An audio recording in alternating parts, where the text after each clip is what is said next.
Ya baik, Assalamualaikum warahmatullahi wabarakatuh. Perkenalkan, nama saya Jazela Biasa Audrio, dan pada kesempatan kali ini izinkan saya untuk memaparkan tugas TMA, yaitu mereview sistem. Dan sistem yang akan saya review adalah sistem aplikasi microcontroller sistem monitoring penyiraman tanaman otomatis berbasis IoT dengan penjadwalan real time dan deteksi kelembapan.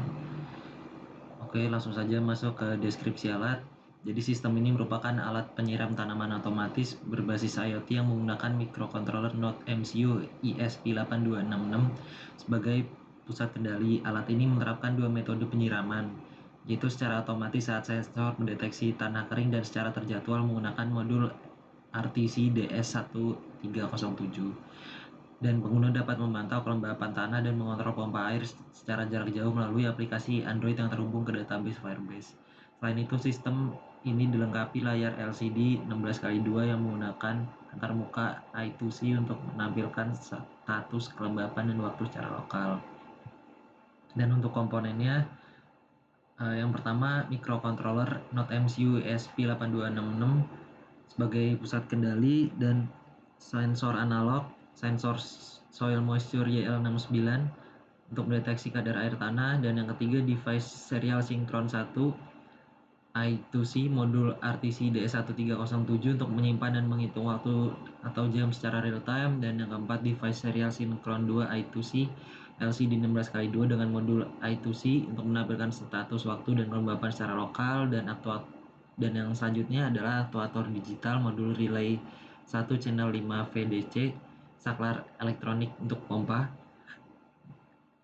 Dan yang keenam untuk output adalah pompa air mini submersible 5 volt DC, dan yang terakhir satu daya menggunakan adaptor 12 volt DC dan modul adjustable power supply untuk menurunkan tegangan ke 5 volt.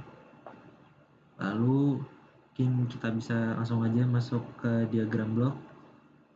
Jadi bisa dilihat diagram blok sistemnya. Di sisi kiri kita punya blok input.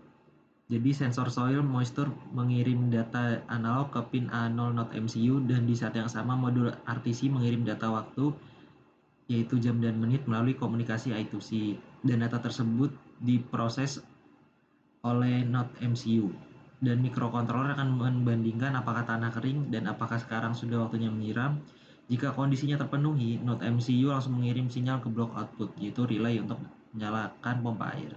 Selain itu, data status juga dikirim ke LCD dan diupload ke Firebase agar bisa dilihat di aplikasi Android pengguna.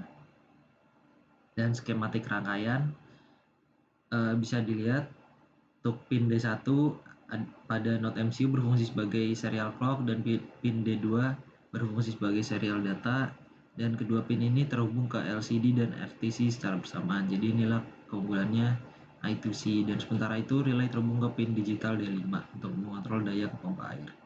Dan langsung saja masuk ke flowchart ringkasnya. Untuk pertama, mulai inisialisasi WiFi, LCD, RTC, dan koneksi Firebase. Dan yang selanjutnya membaca data, baca nilai kelembapan dari sensor tanah dan waktu saat ini dari RTC, dan lalu menampilkan data dan waktu dan kelembapan di LCD. Lalu mengecek jadwal dan tanah. Jika waktu dan tanah sama dengan kering, maka hidupkan pompa. Jadi ini untuk waktunya bisa di set ya. Dan untuk cek kontrol manual IoT, jika tombol di aplikasi sama dengan on, maka hidupkan pompa. Dan jika pompa hidup, langsung update status ke Firebase, dan jika tidak, pompa mati. Lalu ulang dari pertama. Dan ini untuk kode mnemoniknya.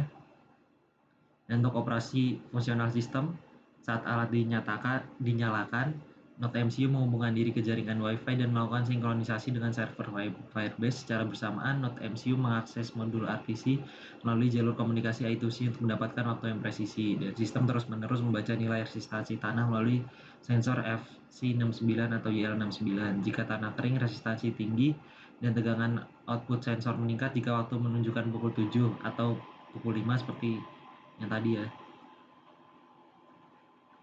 Dan sensor mendeteksi tanah kering, Node MCU mengaktifkan relay untuk menyalakan pompa air selama durasi tertentu. Selain itu, pengguna dapat melihat status kelembapan secara real time di layar LCD lokal atau melalui aplikasi Android jarak jauh. Jika pengguna menekan tombol siram di aplikasi, pompa akan menyala mengabaikan jadwal otomatis. Dan untuk referensinya adalah sebagai berikut. Mungkin sekian dulu dari saya, terima kasih banyak. Assalamualaikum warahmatullahi wabarakatuh.